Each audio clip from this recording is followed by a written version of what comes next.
Right, all right. Good evening. Good Good evening. Get on in here. Gather round, gather round. We're back like we never left. Hello. How y'all feeling today? What's today? This is a mental health check-in. So yes, check-in week. We're just checking in on you. Come on in here. And as you're coming on in there, tell us how you feeling. Good, bad, indifferent. Let me know. And we're just talking about different tools to help you manage this life. This brain of ours. This brain. This brain, this life. I just got my child some more. B12. We actually saw a place that had B12. I wonder if it makes people happier because I see a difference in my child's mood when we give them B12. We give them to it daily, and when we don't give it to them, you can see a difference. Yeah, wow, that's good. Yes, but they're vegan, so they're missing it from their regular daily life. So you've got a supplement. Yes, so we have to supplement. Good, guys. Come on in here. I see you guys coming in. Hello. Let me shout out some people. Hey, Wendy Baldwin. Hey. We're going to shout y'all out. As you guys are coming in, let us know how you're feeling, guys. Yeah. This is mental health check-in week. Yeah. If you're feeling good, say you're feeling good. If you're feeling bad, say you're feeling bad. If you're feeling, I'm all right. I'm okay.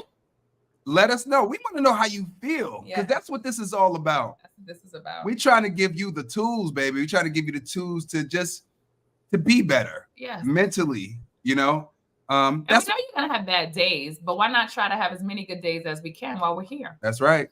That's the goal, Jesus. And listen, if you're mentally well, then you are physically well, you are spiritually well, you are emotionally well, right? So that's what we're doing this week. We want you to be well in all areas of your life. And if your mental health is not well, then those areas are not well either. All right. Right. Good. Hold on. Let me fix this. All right. So we're going to get right into it. Yes. So let me tell you who we are. I still got beans.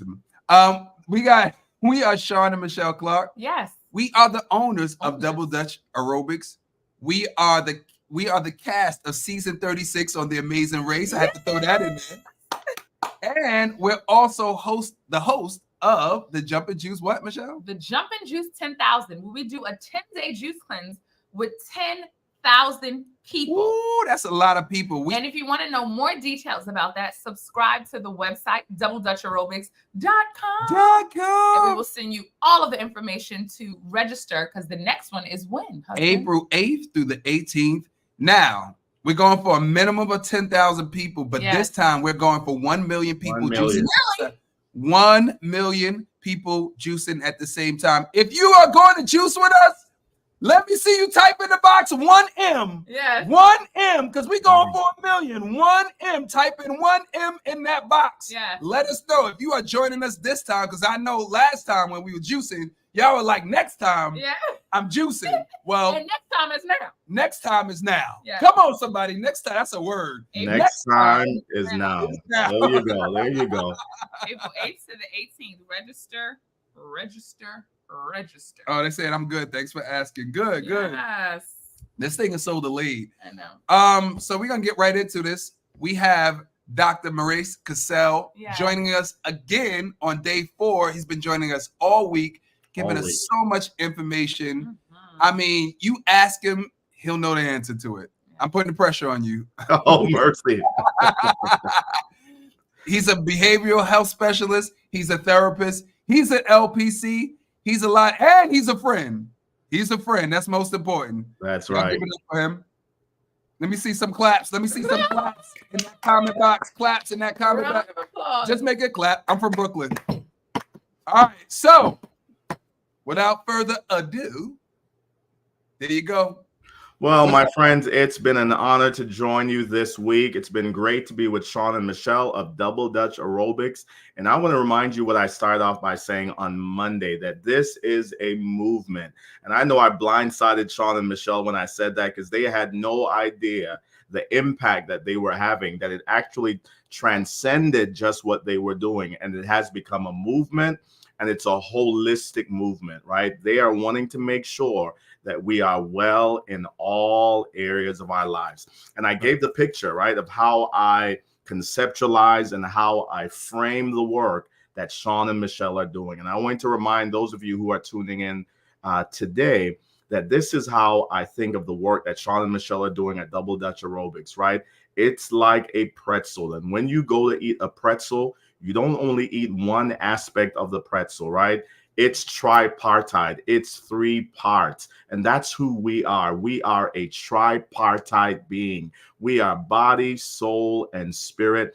And every aspect of our lives must be addressed, must be dealt with. And that's why I appreciate Sean and Michelle for not only saying to us, I want your physical person to be well, I want your mental person to be well, I want your soul person to be well. So that's what we're doing, and that's why I am locked into this movement. And I want them to know, wherever you go, I'm going with you. All right, so we've been friends since we were like 14 years old, 15, right? And look at how we've come full circle. But let's jump in tonight and let's talk a little bit about our topic. We're going to talk about men and mental health.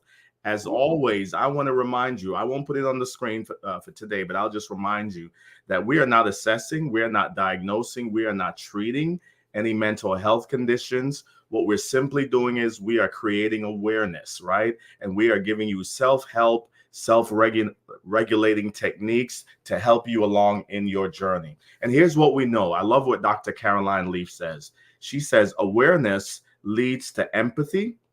Empathy leads to listening differently, and listening differently leads to rewiring the brain of toxic thought patterns. Wow, wow, wow. So we are creating awareness, we are creating empathy, and we are causing all of us, right, to listen differently. And then the other thing she says, Dr. Caroline Leaf, is that empathy is getting down in the dark places with someone who is suffering and letting them know that they are not alone.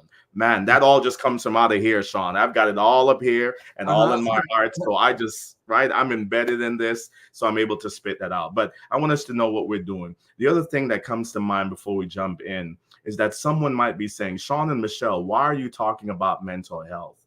Right? It's not common. It's rare. You know, it's just something that's made up. Keep in mind, listen to this, 1 in 5 people, adults in the United States, will experience a mental health condition in a given year. That's about 57.7 million people in the United States, right? These are the numbers that I work with, that I'm embedded with. And for our children, 1 in 6 children in the United States will experience a mental health condition in a given year. That's about 52.2 million children in the United States. So my friends, mental health conditions are common, it's real, and it's happening to millions of people. I'll give you another statistic that I know is that 90% of people who've taken their lives by suicide had 1 or more mental health condition happening. Does that make sense? Yeah. So that's why what we're doing here today is so important. I'll add one more because this is important. People often say as well, and this is a myth, that those with a mental health condition, that they are violent. And that's what we see in the media, right? A lot of times when we see things happening in the media, immediately people will say it was because they had a mental health condition. Right, yeah. Keep in mind, only about 3 to 5% of violent crimes are committed by people with a mental health condition, right? Keep in mind. Yep. And 10%, people with mental health condition, let me say it this way, are 10 times more likely to be victims than they are perpetrators. All right. So just wanted to dispel some myths right there. Let's pause for a moment and let's dialogue on any of those. Any questions, any comments on that? I have a question. Sure. That was good to know because no, you got it, because wow. Oh, it's a 2-part question. Mm-hmm. One is when someone, and I guess this is what habitual liars do. When someone is a habitual liar, and I consider it like when people lie about stuff that you're going to find out about. Like if they tell you, oh no, my car's over there. Like, I don't know, something crazy. Oh, I have a BMW, but you're walking to their car. You're going to see their car. And it's just like, is that a mental health issue? People that are pathological liars. Like, and I don't even know if they can help it literally, or are they just liars? Like, is that anything to do with mental health? So here's what we want to do. I'm glad that you're doing this, because the work that I do has a lot to do with reducing or silencing the shame and the stigma of mental health. If we're not careful, we could label everything mental health. Yes. Right. That's right. Yeah. Does that right. make sense? So people lying, people doing certain things, we immediately think it's a mental health condition. My friends, sometimes it's just bad behavior. Because I think when you hear when someone has been that way since they was a child, right. It makes me go, well, because they haven't matured. Like, you'll hear habitual liars, and their family will say they have been lying since they were 5 years old. Right. And they may have learned that. That's how they've learned to function in that dysfunction, right? And again, people will say, well, how will you know it's a mental health condition? Right. Again, has this been happening for more than 2 weeks, nearly every day? Is it affecting their daily functioning? Right. What are the signs and the symptoms? So I'm glad that you asked that, because if we're not careful in this culture that we live in, we will label everything mental health condition. Yes. Go ahead, Sean. No, I'm really stuck on the 3 to 5%. Only about 3 to 5%. That's so you mean to tell me like they're just evil? Yeah, like, so what is it then? Like, like the Jeffrey Dahmers, the George Floyd cop who killed George Floyd. Like, absolutely. That's not mental. That's again, how do you know it's mental? How do you know it's mental health? Go back to what I said. You've got to assess it, you've got to diagnose it, and you've got to treat it, right? And here's something Mental Health America put out when there was the shooting in Buffalo, New York. They put out a statement, and they said racism is not a mental health condition. And I'm so glad that they did that, right? Because when you looked at that particular experience, immediately people went to it's a mental health condition, right? And we see that in the media a lot. Now, especially you and Michelle, you're a part of the media, so we will never bash the media, right? Because we need the media. We need these platforms to get the word out. Right. So what we're doing is we're helping the media to understand that we've got to do a better job of not ascribing everything to being a mental health condition. Because again, only about 3 to 5% of violent crimes are committed by those with a mental health condition. So what we want to do here and across the media platforms is to get the word out. Let's end the silence, the shame, and the stigma of mental health. We don't criminalize, we don't demonize, and we don't victimize mental health. Does that make sense? Right. Yeah. That's what we want to do here. So good stuff. So let's jump right in. Man, that was good already. That was really good. Yeah, let's jump in and let's talk about men and mental health. Hold on here. Let me get out of here. We're going to share it first.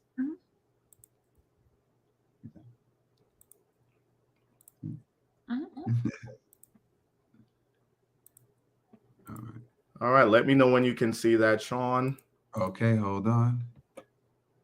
Boom, there it is. Woo, there it is. Mental health. Yeah, so we're going to talk about our men and our mental health. And again, we don't often talk about this, men. And I know, Michelle, you are appreciating this because of the love of your life. I love what you said, by the way, in the commercial for The Amazing Race. That's my wife and that's my life. Oh, mercy. That resonated with me. And I hope it resonated with a lot of people when they watch that, right? So, Michelle, I know you're going to love tonight because we're going to talk about the man in your life. That's your life, right? Makes sense? Yes. So here's how we want to start, how I started on Monday. We want men to know, listen, for the man in your life, your husband, your father, your son, your nephew, your neighbor, please let them know we see you, we hear you, we value you. We are journeying with you. You matter. Your life matters and your mental health matters. And of course, we've got your back. And this is so important. And I want to, share this, get this across. If you've got a male close to you in your home, go find them and say some of these words to them. Because here's why, Michelle. This culture does enough to put men down, to bash men. We are going to lift the men in our lives up. And I want this to resound. I want you to share this. Find the man in your life, and let's demystify and undo what the culture does. The culture is always putting down men, right? And bashing men, and men are no good, and men are dogs, and African-American men, and the list goes on and on. But on this program, did you hear how I said that? On this program, on this platform, we want men to know we see you, we hear you, we value you, we are journeying with you. You matter, your life matters, your mental health matters, and man, we've got your back. Come on, somebody. Whoa, I love that, right? So please find a male in your life, take a picture of this, speak this into their life. We want to speak life, hope, purpose, and destiny to the men in our lives. Make sense? Yes. The other thing I want to do before we jump in is to make this statement that I always make is this to our men. Don't be defined or disabled by someone's definition of what a man is. Wow. Ooh. I love saying that. Ooh. Don't you let anybody define you, and don't you be disabled by someone's definition of what a man is. Yes. Yes. Many men. Go ahead, Sean. I know you're loving this. No, I was just saying yes, and yes. No, I love it. Yeah, I love because even on social, they have all these things about what a man does and what a man is supposed to do. Yeah, which drives me crazy. Absolutely. So please take a picture of this. Get this word out, right? Don't you be defined or disabled by what someone's definition of a man is. Listen, we've got different DNAs. We've got different destinies, so we can have different definitions of what a man is. Wow, did you just love that? We've got different DNAs, we've got different destinies, so we can certainly have different definitions of what it means to be a man. Too many men are struggling with who they are because of how they were defined. They were told a man is not supposed to cry. A man is supposed to do this. A man is not supposed to show emotions. A man is, so my friend, create your own lane, right? Create your own definition of who a man is. So let me pause right there. I want to hear you all on that one because I want this word to get out tonight. So jump right in, Sean and Michelle, on that. Anything on that you want to say to that? No, I mean, I really like this statement because it's not only what women say a man should be, it's what men think. I think that's the most important. You know what I'm saying? It's kind of like, we think we're supposed to be, strong all the time. We think we're supposed to take on all of the responsibility in the household. And that kind of stuff will wear you down. That kind of stuff will stress you out. And that's why I believe, I don't know if it's true, I don't know the percentage, but I feel like that's why the men pass away earlier than the pressures. Yes. I feel like it's the pressure that we put on ourselves, we put on ourselves, what society puts on us. Exactly. I mean, it's all of those things, and we just take it on. Even talking about that, even in terms of food, like you will hear like men eat. I'm a real man. I eat steak. Steak and potatoes, right?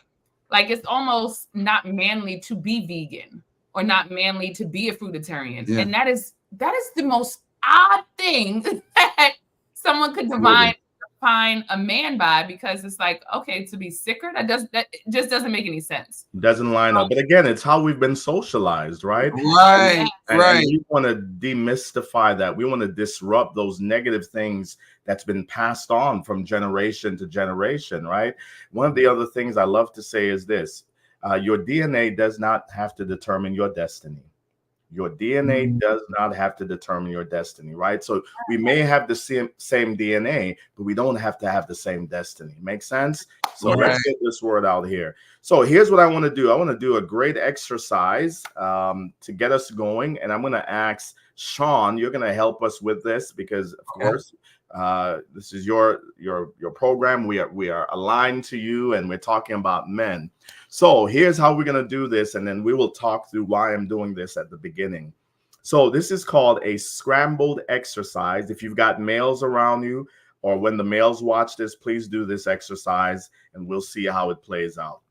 So here's what I'm going to do, Sean. I'm going to give you 30 seconds, and what you're going to do is you're going to focus on box A. First of all, can you see it on the screen?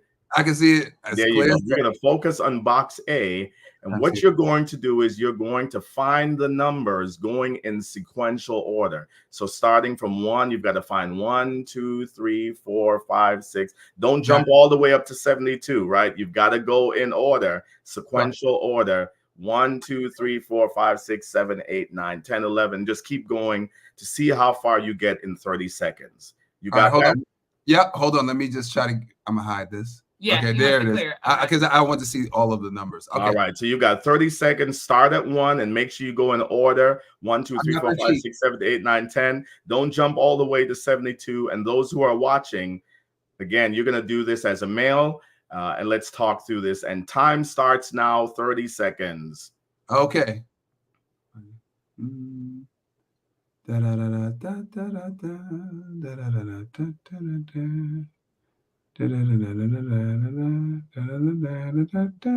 sing. You might distract the others.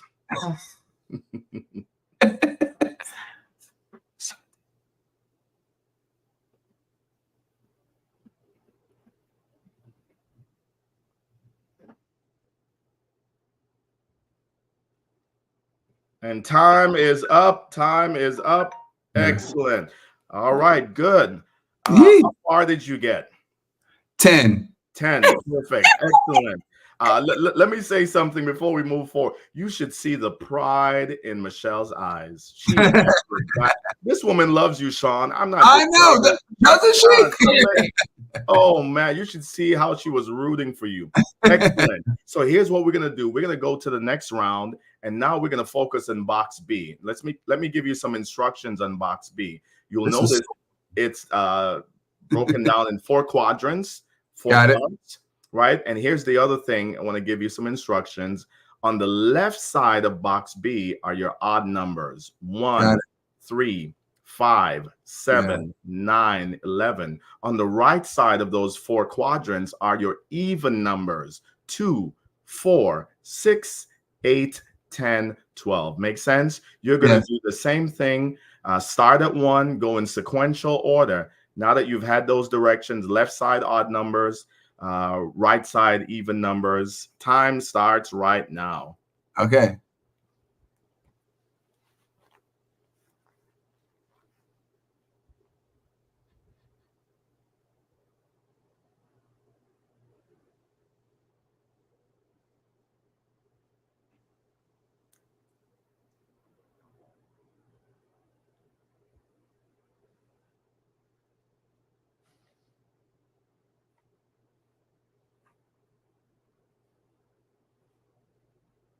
And time is up.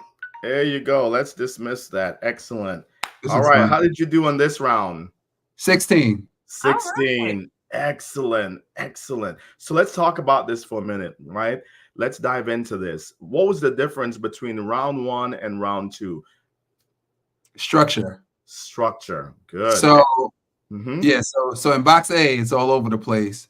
But when you break it down into the quadrants, then I could see everything a lot clearer. Absolutely. Good. Which is probably what I would have done. Like if I was playing this game. Oh, you'd have done that. Yeah, I would have done it. Yep. Excellent. So good. Yeah, Michelle, give me your thoughts on this game. Because you were a participant, right? Oh, yeah. I just think that's what I was thinking, that it'll be easier in box B because at least you'll be able to know, look on this side, look on that side. So you'll have a little more clarity instead of being all over the place. Absolutely. Now let's put that in the context. Again, no right or wrong answer. The context of men and mental health, or just mental health in general. What would this have to do with anything? What do you think? Well, if you have some identities or some places to break things down, it might be easier for you to identify what you're going through. That's it. Excellent. What do you think, Sean? Then we move forward. It just looks like, I can't explain it, but it's basically the way we think. So it's kind of like,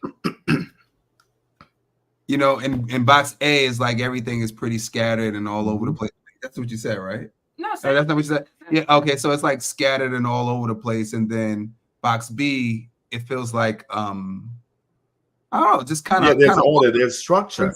this order, this structure. I mean, I guess I said that before, but that's what I think when I see it. Yeah, and here's what I want us to consider, right? Is as it relates to men, and just using this scrambled exercise, we are natural fixers. We are men. We naturally want to fix things. We want to bring structure. We want to bring order. We want to bring discipline in general, right? But we're good at fixing things, but we are not good about dealing with our feelings. Wow, wow, wow. We're good about addressing issues. And here's the other thing. Box A can resemble what we go through in life, right? It's chaotic. It's all over the place, right? A lot happening, a lot coming at us as males, but we don't always take the time to do what we did in box B, which is to take time to give structure, to address the issues, to give order, to deal with the chaos in our lives. So I want to challenge men. Let's not only be fixers, but let's also deal with our feelings so that we can be better ordered and structure and bring order and structure to the people in our lives. Make sense? Wow, wow. Good stuff. Excellent. So here's a couple things I want to highlight, and we'll jump in and we'll talk again. I love what Dr. Bessel van der Kolk says. He says the greatest sources of our suffering are the lies we tell ourselves. He writes the book, The Body Keeps the Score. He's the leading authority in trauma therapy. And it's so true. As men, we often lie to ourselves. And society often, again, socializes us and puts us in a box. So we end up lying to ourselves. Oh, I'm good. I'm a man. I can handle this. Right. I got this. I don't need to deal with that mental health stuff. I'm a man. I know what I'm doing. Right. But a lot of times, not just men, but even, women, children, and the list goes on and on. The greatest sources of our suffering are the lies we tell ourselves. So I want to challenge us as males to speak truth to power, to speak truth to what's happening in our lives, right? That you can be male and be dealing with stuff. You can be male and be overwhelmed. You can be man. You can be a man and still be overwhelmed by what's happening, right? Let's demystify those lies. Let's speak truth to power. Any thoughts on that, Michelle and Sean, before we move forward? I always say raising children always gives you just a different perspective on life. And one of the things that I realized in having boys and girls is sometimes I feel like we're definitely socialized certain ways, right? But even stuff that comes naturally, like naturally, my son Sean Jr. will say he can't even tell the truth when he's sick. So we'll be like, Sean Jr., are you okay? I'm okay, mommy. I'm okay, mommy. My daughter. You weren't okay. You weren't okay. My daughter, mommy, I'm going to throw up right now. Yes. Give me a basket. It's coming up. And the details. Oh, the details. Even when they come home from school. Sean Jr., how was your day? It was good, mommy. Daddy, it was good. Phoenix, let me tell you, Miss Tara said, and mind you, they don't know what they're doing yet. You know what I'm saying? But it's internal. It's their internal work. It's what we call our internal working model. How we view ourselves, others, and how we view society, right? It's an internal thing that we are built with, that innately as males, just give us the facts. Let's fix things. Let's not talk a lot.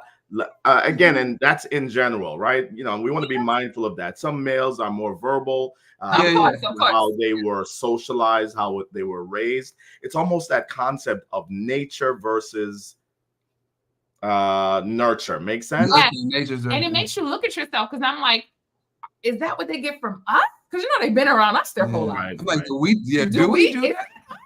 You don't know if that's us or if that's. I think Phoenix is just a little natural, but I think I'm naturally you know what I'm saying, naturally. And so I don't know if it's like a reflection of us, but I know that with my son, you have to talk more. You have to. You have to pull it out more. Absolutely. Yes. Yeah, it's how we're wired, right? We are internally wired that way. And a lot of times in couples therapy, that's a lot of what I deal with, right? He doesn't communicate. He doesn't talk.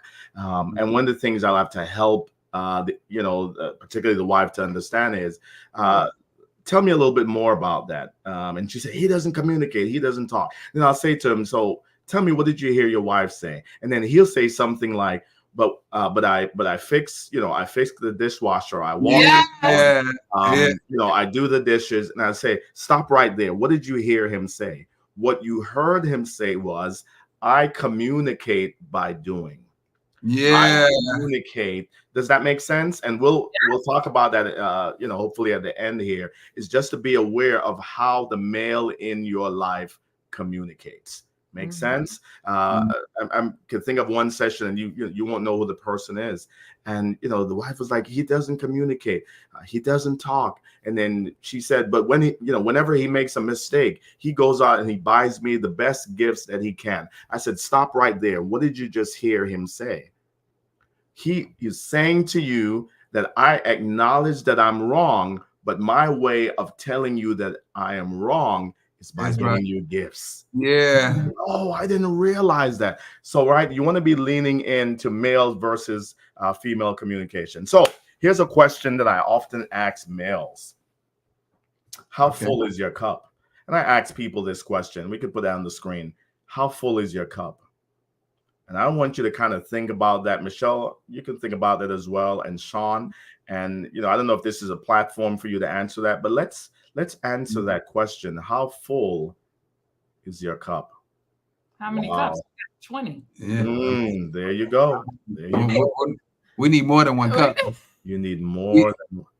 Yeah. So those who are watching, would you put that in the chat feature? Let's ask this for everyone. I know we're focused on males tonight. Our men, but I want you to put that in the chat feature wherever you're logged on, Facebook, Instagram, wherever you can do chat. Would you answer that question? How full is your cup? How full is your cup, everybody? Type that in the post. Sean and I how filling full? Over so mad. We filling up. Could we what do you call it? Upgrade it. What do you call it? Supersize it. Can we supersize it? 7-Eleven. We need to supersize this bad boy. That little mug ain't gonna do nothing. That little mug ain't doing nothing, right? Wow. Right. And I would imagine the responses that's coming in. It's full. How full is your cup? Less than half right now. Nice. That just made my shoulders relax. And please don't do the analogy of my cup is half full, I want you to talk about your emotional cup. I want you to talk about your life, right? So we know that some people see the jar or the cup as half full or half empty, right? Somebody say overflowing. Overflowing. Wow. Overflowing. Good. Overflowing, right? We want this week is about us helping you, not necessarily to empty all of the cup, but just to empty some things out of the cup. That's what we want you to do. We want you to begin to find ways to not, because the truth is our cups will never be empty. Let's be real right here. Let's be truth to power, right? I'm a real therapist. That's why in therapy I tell people I am real, right? I'm not expecting your cup to be empty, but what I want you to be doing is to find ways to empty out your cup little by little so it's not overflowing. The analogy I love to use about trauma, grief, even suicide awareness is this. It's the last drop in a cup that was already overflowing that caused it to spill. So why does someone take their life by suicide? Why does someone, and the list goes on and on, why does someone have a psychiatric episode? It may be the last drop in a cup that was overflowing. So my friends, there's some of you who are watching and your cup is full and overflowing. We want to lean in with you and help you so that the last drop doesn't cause your cup to overflow. And I feel like saying this right here. Someone, you find yourself in a dark place right now. You're in a real dark place. And Michelle and Sean, you're not going to know all the people, and maybe they'll reach out to you. But someone, I feel this so strongly, someone who is watching, you find yourself in a very dark place right now. I want to tell you that we are coming into that dark place. We're letting you know that you're not alone, and we're helping you to turn on the lights on what you're facing. My friends, we want you to live. Your life matters. This world needs your pain. I don't know who I'm speaking to, but I know it's going to resonate with someone that your life matters. We want you here. We want you to stay. We are coming in that dark place, and we are letting you know you are not alone, and we have got your back. I don't know what you're facing, my friend, but that's what this week is about, right? That you're not alone. We're coming in that dark place. And again, if today's your worst day, then by definition, tomorrow will be the best day, could be the best day of your life. Let me stop right there, Sean. I love that. Today's your by worst definition. Day. Tomorw, I mean, because if today is your worst day, then tomorrow gotta be better.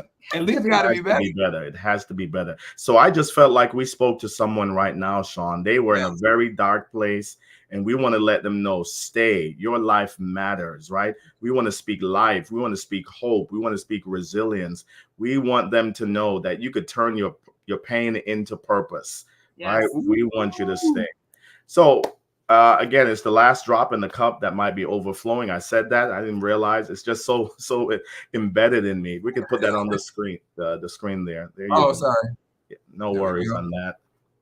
I was just thinking about again, it could be the last drop, and we want to help you to walk through that. So here's somebody said, I'm sorry, somebody said, with God, all things are possible. With God, all things are possible. Wow. Let's stay right there. We're going with what you said, right? Don't let us have church right now, because Sean will tell you. Well, Sean will tell you that's the other side of the work that I do, right? That's my Clark Kent job, right? That's my Superman job here. Anyhow, with God, all things are possible. Death and life is in the power of the tongue. And we could go on and on. But here's the cup that is overflowing for males, right? I want you to take a look at the screen. We talked about the cup that is overflowing for men. And would you just type in the chat feature which one stands out to you? I wanted you to understand what's in the cup of the men that's in our lives. I want those of you who are watching and the men who are watching, this is what's in our cups. And we may not even realize that the men in our lives, they are dealing with a cup that is overflowing. Which one stands out to you? Which number? So you could just type in the number. Which sentence stands out to you guys? For all the men that are watching, and for all the wives and the girlfriends and the sisters and the significant others and the list aunties that are watching, what do you think your significant other is going through? Or what do you think your brother is going through? What stands out to you? What stood out to you? What number? I was just now I'm looking at it. Okay. Yeah, and again, the idea behind this is, I wanted to bring the cup to you so that you could see what our men are drinking, what our men are dealing with, right? What's in their cup? What's in the cup of their lives? We don't often talk about this. Sorry.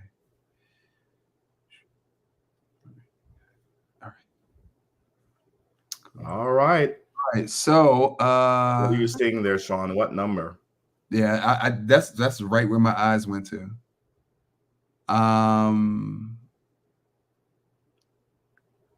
I would say for me, the number one. Mm-hmm. Wow.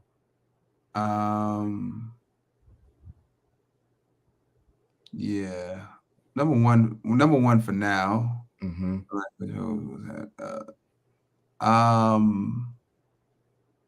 Maybe number 5. Wow.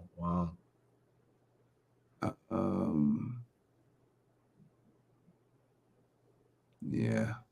Oh, good. And what are some of the numbers that we're seeing online, if they've put those numbers in yet? Number 5, 6. Wow. Oh, good. I love the interaction. Just 5 and 6. Yeah. So let's highlight. I won't read all of these, but I want to highlight just some ones that stand out to me in this moment. You mentioned number 1. We don't realize how that impacted us as males. Mm-hmm. We don't realize as males, because again, as males, we're usually wired to be in control of things, to fix things, and we could not fix the global pandemic of COVID-19. And that took a toll on us as males. It really did, right? Because it's what we said about number 5. So number 5 and number 1 kind of go into align, right? Because it was so out of our control. All males were now dealing with anxiety and depression. We even saw a lot of this domestic violence and partner violence, because what was happening was it was so compounded and we didn't know how to deal with it. We were now taking it out on our significant others, right? So I want you to see what's in the cup of the males that's in your lives. And I also want to highlight number 3, the harsh realities of racial inequities, right? Particularly as African males, right? We are often targets, right? And we dealt with that. Here's what I tell people. Here is my lived experience. For me, there's no such thing as an unarmed Black man when the color of my skin is viewed as a weapon. This is my lived experience. My lived experience is this, right? I'm judged by the color of my skin rather than the content of my character. My lived experience is this. I'm considered guilty until proven innocent. That's my lived experience. Here's my lived experience, right? Despite all my credentials, Sean and Michelle, there are those who will still limit me try to limit me because of the color of my skin. But here's what I've done, my friends. I've not given into episodic anger. I've not given into histrionics. Instead, what I've done is I've used a platform that I can to bring hope and healing to as many people as I can. Make sense? So number 3 stands out to me. And then number 7, the fear of loss, right? As males, we wrestle with this. Loss by COVID-19, cancer, diabetes, blood pressure, stroke, murder, death by the hands of police, the death of our children. I'm telling you, those things weigh on us. Can I give you a transparent moment? Because if I'm asking you men to be transparent, I've got to be transparent. And here you are, you're saying, you're Dr. Cassell, you've got it all together. You've got it all figured out. Let me tell you, number 7 impacted me, particularly during COVID-19, because I was so concerned about the loss of my child and also me personally not being around to raise my daughter. So it weighed on me, and I'm the clinician, and I'm telling you, I have to use all of those things because I kept saying, God, I want to be around. I don't want my wife to have to raise my daughter by herself, right? So I want you to know what's happening with the men in your life. Let's stop right there and just kind of have you lean in and chat about that for a minute. What are your thoughts, Sean, Michelle? No, I mean, I mean, that's exactly how I felt. Like the pandemic really was very stressful for us. Because I mean, for me, I wanted to make sure our family was okay. That's it. And then, I was I remember during the pandemic, I was doing workout classes with my mother and her friends, like on Zoom. Just so, because in my mind, I was just like, I got to do all that I can. That's it. To keep her as healthy as I can in the time that I had. So I was just trying to move and think as fast as I can. And then as far as our business was hit hard because we're a fitness brand. Right. And you're in person. Yep. And in-person fitness brand. And you don't have to come to a class. That's not mandatory. Right. So it was like, oh my God, what are we going to do with our business? The economic downturn. There you go. Yes. And we have children. It's not just us. And it's not just us. We have children. So all of those things, it wasn't just a weight on me. Of course, it was a weight on my wife as well. But, I took it on. I took all of it on. Yes, you know what I'm saying? So that's, for me, like, I know the pandemic was 4 years ago, but it's still has like this residue effect on me. And that was another thing. I lost so many friends during the pandemic. That's it. Because if you were sick, that was the pandemic, the COVID-19 was, you had a better chance of passing away, and that's what happened. So like all of those things was happening at the same time, and then you talk about like not having control. Right, it's a big part of who I am. Period. I like you better cut it out. No, but I like to be in control of me, not of everything that's going on. You know, I like to be in control of me and what I have to, maybe my responsibilities and what I have to do. And so, you know, that was a time where you really felt helpless. Absolutely. And you mentioned number 4 was on the list, the grief, the loss of people in possession, right? And if we're not careful, society will just tell us to move on. But realize that, man, you know, we're here in Georgia, but it hit home hard in the New York City area. Almost every day we were getting calls about loved ones and friends. And we didn't take the time to grieve. Right, we couldn't memorialize our loved ones. Many of us, we missed funerals. We couldn't go in person. So please know, this is all of what the man in your life was dealing with, and we were just told, just get over it. Don't cry. Don't feel.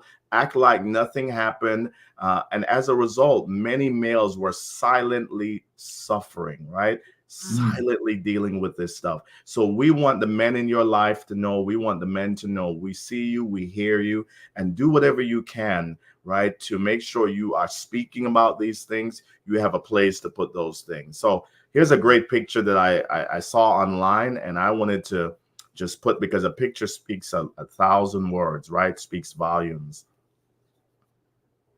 Just let that resonate. Let that hit your human frame. I thought this was so profound, right? Dad on the outside, but you don't know what that is going on. That's right. Right? The internal working model, those internalizing things, right? This was so reflective of many of us. I'm fine. I'm good, right? And a lot of times, you know, you significant others and spouses, you will hear that from us. Oh, I'm good. I'm a G. I got this under control. Right. But the truth is, be aware of what's happening with the man in your life. Make sense? Yeah. Yes. So here are a few things, and then we'll just stop right here and chat a little bit and wrap up the time. So why is it that mental health seems to be more pronounced in males, in our men? Why is it? I wanted to put some things on the screen just so you're aware of that. Well, it's the silence and the shame.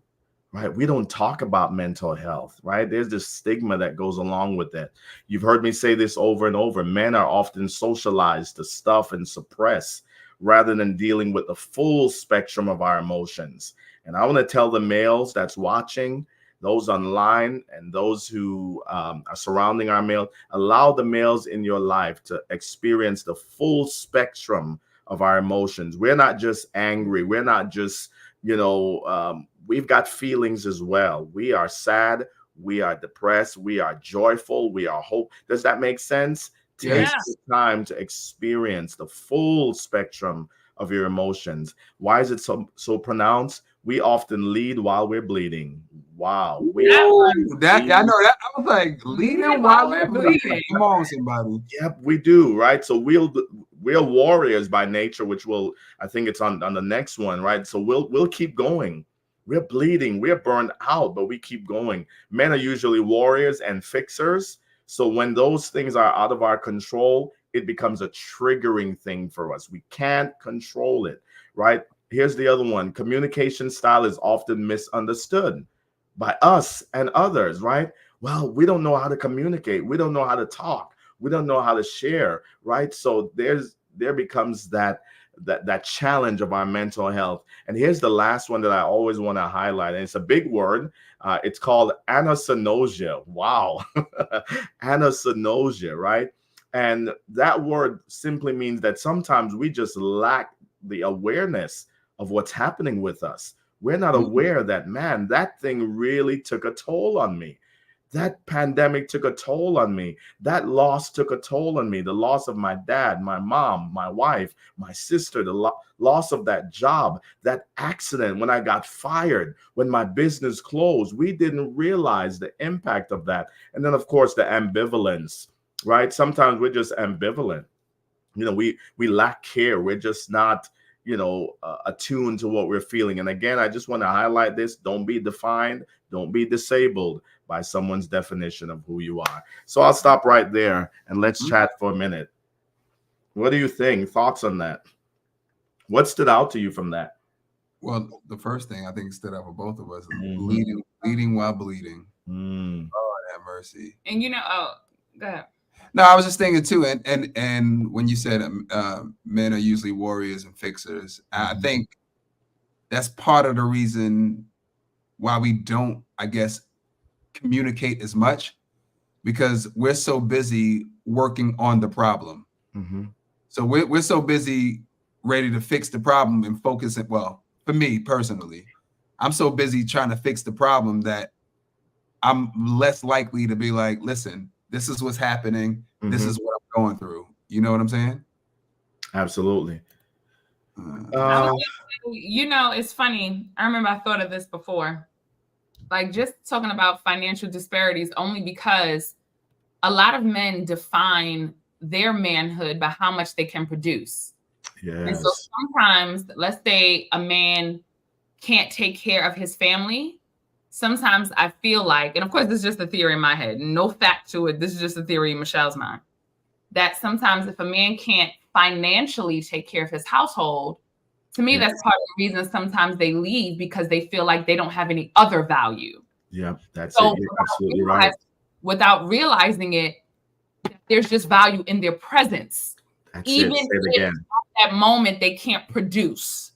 So even if at that I'm current sorry, moment, I hate to interrupt you, but that's so profound right there, because as a woman, I love what you just did, that there's value in your presence. And we don't often hear that a lot from the woman in our lives, right? And perhaps some man is watching online and some woman needs to take the cue from what you just said, right? That you need to let the man in your life know just your very presence brings value to my life, to my home, to my children. So Michelle, I hate to interrupt you, but that was so profound.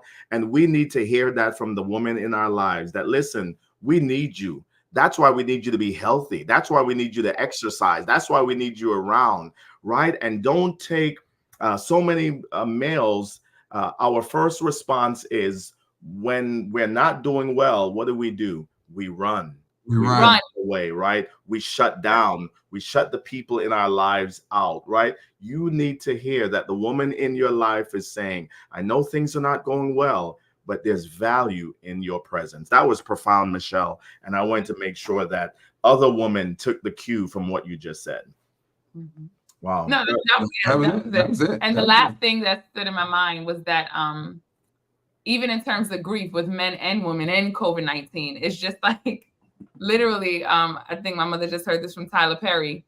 Like, sometimes men try to out busy grief, right? But Tyler Perry said, it was just there waiting on me. That's it. So like, while you were you thought you were out busying it. And then the moment you had to like stop, right, it was just waiting right there. And we saw that in the COVID-19 pandemic, right? It was just waiting for us, because now we were isolated. We were at home and we had to face ourselves. And let me remind you of what I said, I think, on one of the days, right? When we stuff and suppress, it can lead to self-medication, right? Eating, overeating, busying ourselves, internalizing things. So let's do this, because I want to make sure I give some tools, because Sean always says, what now?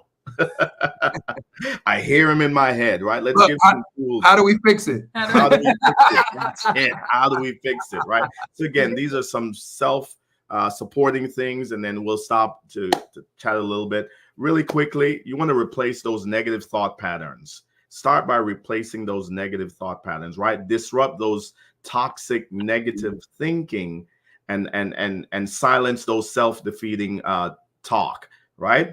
Replace those negative thought patterns. We call that neuroplasticity, by rewiring the brain. We call that decatastrophizing. That's a big word, right? Calming your worrying thoughts. You can do this with what's called epigenetics. I love that.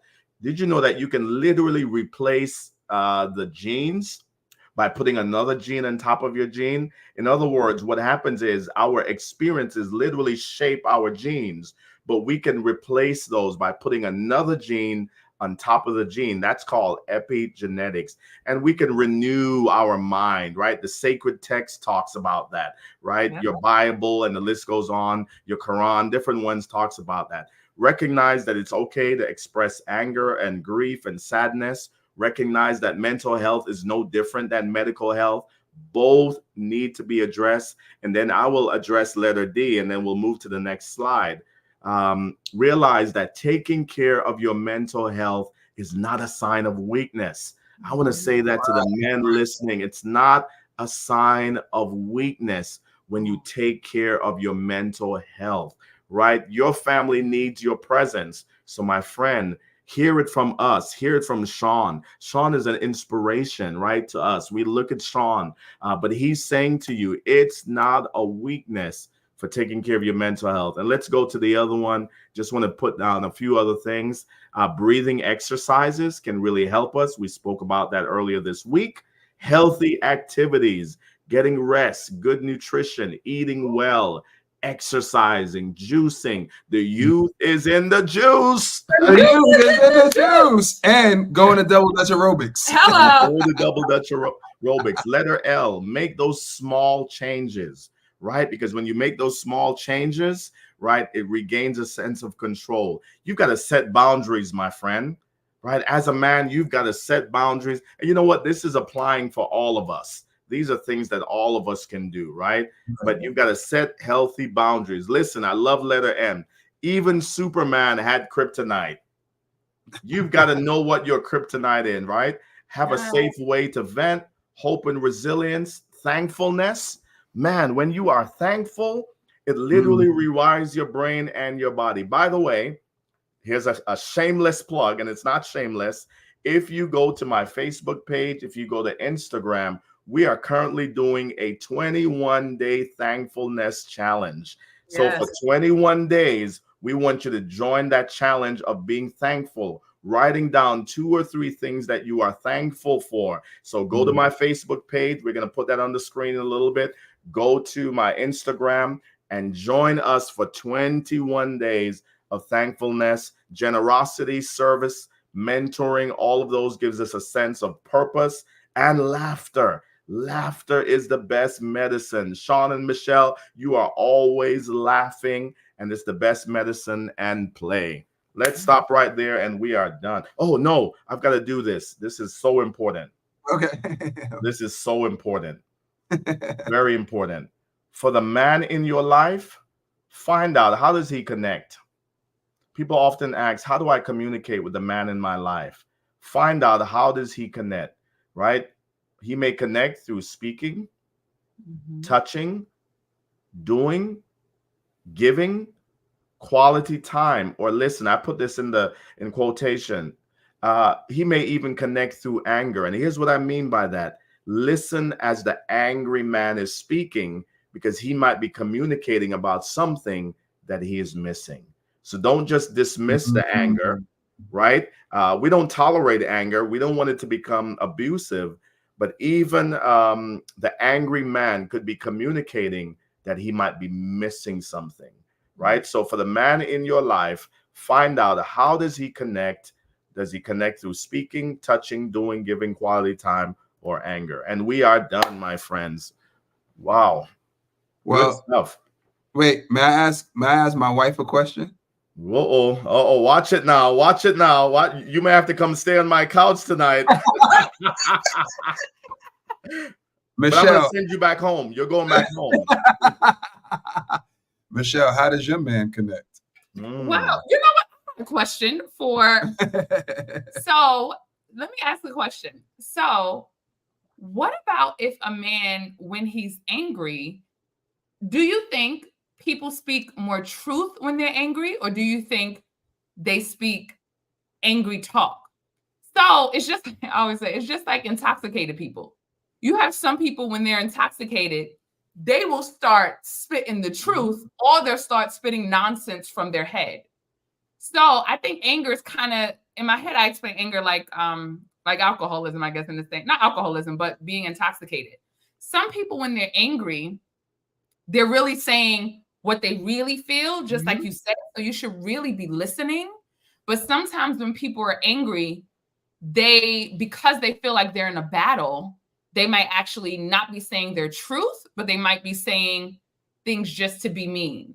So how would you know to differentiate like, oh, is that their truth talk? Or do you just have to learn to listen and see what their thing is? It's exactly what you said at the end, right? As you're in relationship with a person, you get a bird's eye view. You have an insight to what the person is feeling, right? Okay. So when they're angry, they are really communicating something. So you listen long enough.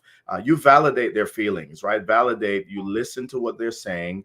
But as you listen, you'll get a sense of what they're trying to tell you, right? Because normally when a person is angry, immediately we become defensive. Immediately we shut down. Immediately we dismiss them. But I'm saying to you, do the best that you can, get your own self-regulating skills and listen to what the man in your life or the person in your life might be communicating through that anger.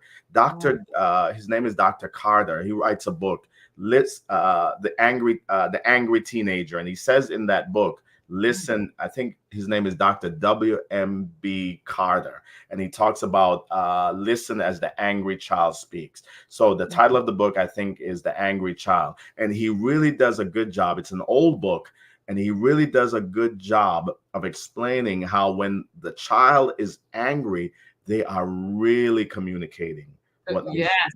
Teenagers. Right? We see this in the media a lot, right? We see this in some of the shows that we watch, that they get very angry and they start fighting and they start coming at each other. And one of the things I like to help people with is this. When we try so hard, and I said this earlier, when we try so hard to be heard, it's very much possible at some point we were not heard. So it's important that we create a safe place to say to those in our lives, what is it that you're really trying to communicate?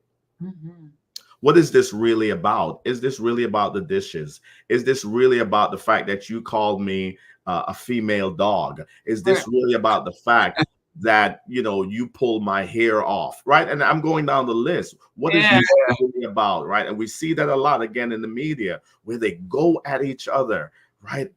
But the problem is, at the root of the matter is, they feel like they've not been heard. So my friends, listen as the angry man might be speaking in your life, the angry person. They are trying to communicate something to you. They're trying to tell you something. Yep, go ahead. Answer his question. I think, Sean, your communication is doing for sure. Wow. Driving us from Africa to New York, with letting me sleep longer sometimes, or like tonight, I'm gonna say, babe, can you put the kids to bed? And I think his doing, his stuff is in the doing. For sure, communication is in the doing. When I come downstairs and the house, that's my love language. When I come downstairs and the house is clean and maybe I was supposed to do it that time, oh my God. As a wife, that is absolutely amazing to me. That is love to me. Wow. That is love. Yes. Wow, that was good, right? So find out. Take time through the 5 senses. We talked about that a few days ago. See how they communicate. And again, many women, many significant others will say, well, my man don't communicate. He don't talk. He don't, right? You're right. We do need to communicate. And I'm not, releasing us from being people who communicate. But I'm also saying to you, understand other ways that man in your life, your son, your husband, your nephew, your neighbor, whoever it is, put on new lens, if you will, see through new lens, right? How they may be communicating. Yep. Right. Because he's not talking, but he is communicating. Right. That's it. He's doing. He's giving. He's definitely communicating. You just gotta find where he's communicating from, and affirm that, and acknowledge that, and say, I saw what you did. Right. And remember what I did at the beginning? I mean, I poured into our men by reminding our men, we see you, we hear you, we value you, right? Again, society does a number on us by putting us down as men. Find ways to build up the man in your life. They have enough going on for you in your home to not be doing that, right? Makes sense? Good. Yes. All right. We are at 9:04. Questions, comments? All right. Any questions? Guys, do you have any questions? If you have any questions, please type it in the box. If you have any questions, please type comments. or comments. If you have something that you want to tell us, let us know. Put it in the comment box. Let us know. Once again, this is let's scroll up. Let me see.